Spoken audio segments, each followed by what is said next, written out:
J'ai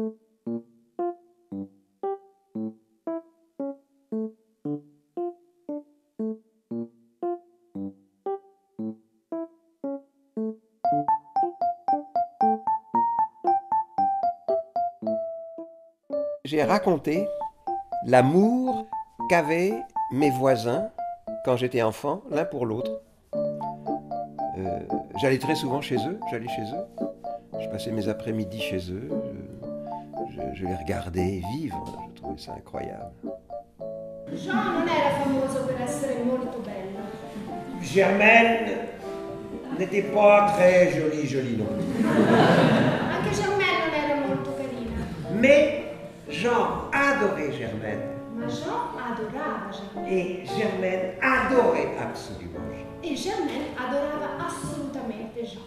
Je m'étais dit, je raconterai un jour cet amour. Un jour, je vais raconter l'amour de Germaine et Jean, qui n'a rien de spectaculaire. C'est un amour qui n'est pas spectaculaire, c'est un amour qui est exceptionnel. Je me disais, comment est-ce que je peux raconter ça? Et puis, un jour, on était au restaurant avec Florence, et je me suis dit, voilà, c'est ça que je vais faire. Je vais demander à Florence de raconter en dessin cette histoire d'amour.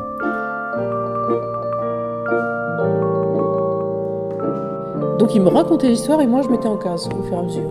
C'est-à-dire on n'a pas procédé comme d'habitude où il m'écrit le scénario et après je mets en image. Non, c'était au fur et à mesure. C'est-à-dire qu'il me racontait l'histoire et moi au fur et à mesure je dessinais des cases.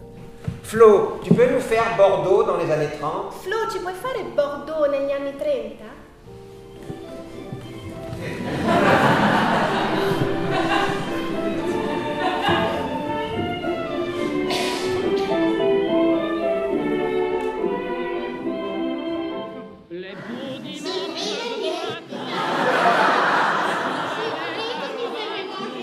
Non fuggite, gente codarda e vile, che è un cavaliere solo, colui che vi assale si levò frattanto un po' di vento, le grandi pale cominciarono ad agitarsi, il che avendo visto... Vostra figlia, Germaine, che io amo e che di conseguenza gradirei sposarmi. No, ragazzo mio, no! Io mia figlia non la regalo! No! Padre, io sposerò Germaine. No.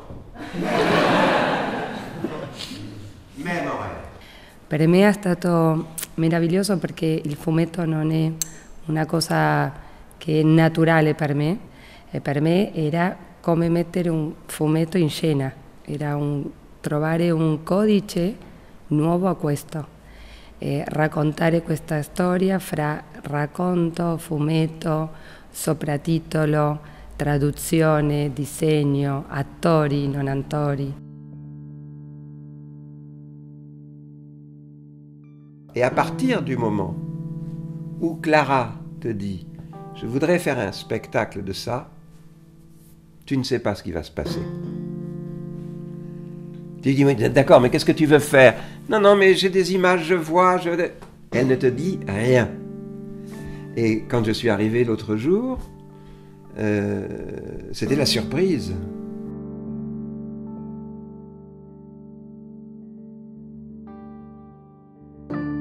Il y a les acteurs qui répètent d'un côté, Daniel qui révise son texte, Alice qui fait la musique, Timo qui fait les éclairages, moi qui fais mes dessins.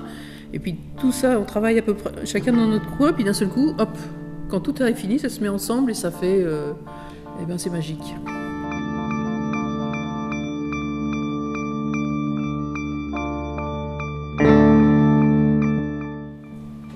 Et moi, j'ai décidé à 10 ans, j'ai décidé de les aimer absolument, ces merveilles. Ed io, a 10 anni, ho deciso di amarli assolutamente, queste due meraviglie. Je te chasse, Ti caccio, je te maudis, ti maledico, et je te désirette. e ti diserei.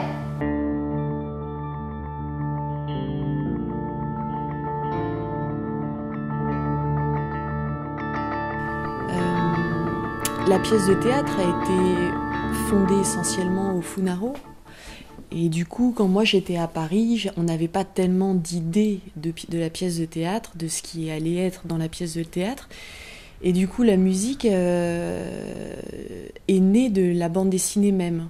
C'est-à-dire que j'avais la bande dessinée chez moi, je l'ai lue plusieurs fois et je me suis imaginé, disons, 2 ou 3 musiques phares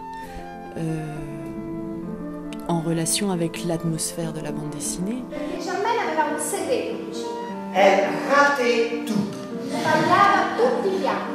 Et Jean disait à chaque fois, allez, viens, c'est l'heure, allons voir ce que Germaine nous a raté. Jean diceva, dai, andiamo a vedere che cosa ha bruciato oggi Germaine. C'est qu'on a pu rire dans cette cuisine qui flambait tout le temps. Abbiamo riso tantissimo in questa cucina piena di fiamme.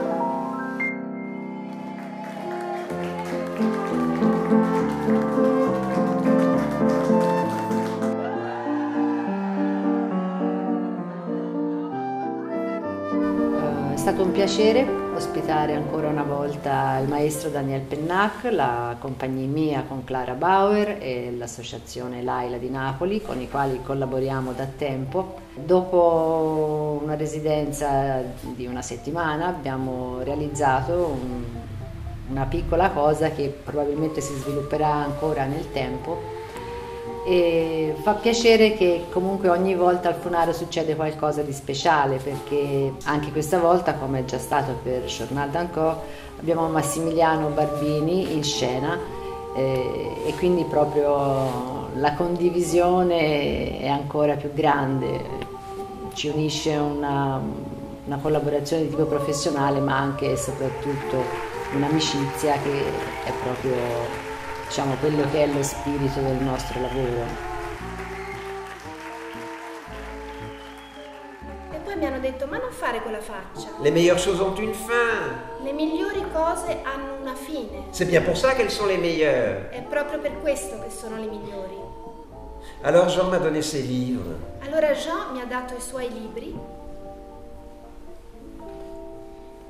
Il m'a dit, tiens, e mi ha detto, tieni, ils m'ont rempli, ils te rempliront. hanno riempito la mia vita, riempiranno la tua.